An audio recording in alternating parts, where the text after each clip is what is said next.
Pemirsa, Wali Kota dan Wakil Wali Kota Banda Aceh melakukan sidak ke pasar-pasar daging yang menjamur di Kota Banda Aceh sehari sebelum pelaksanaan puasa Ramadan atau biasa disebut Mak Megang.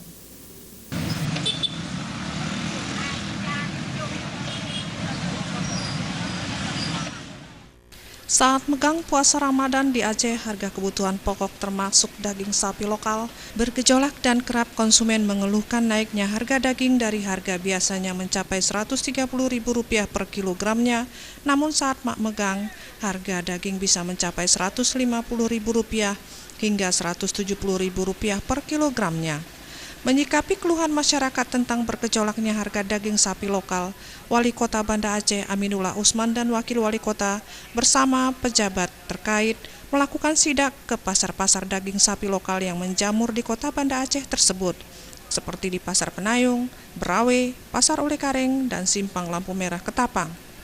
Dari sidak di lokasi setempat, Aminullah melihat harga daging sapi lokal stabil di level Rp150.000 per kilogramnya, yang sebanding dengan tahun kemarin dengan harga yang sama.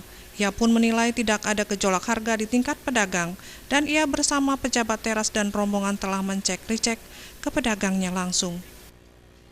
Jadi harga daging itu stabil ya, kalau saya lihat stabil, namun bagi warga dianggap ini masih agak sedikit lebih tinggi ya.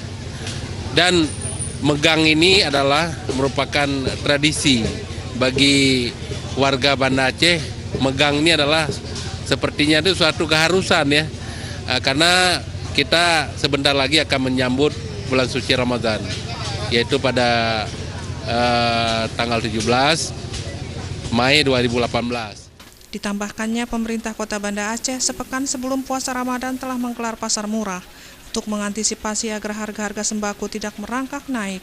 Sekaligus pihaknya telah bekerja sama dengan Bulog, supplier, dan distribusi bahan kebutuhan pokok yang tinggi peminatnya menjelang megang puasa. Tim Liputan Aceh TV.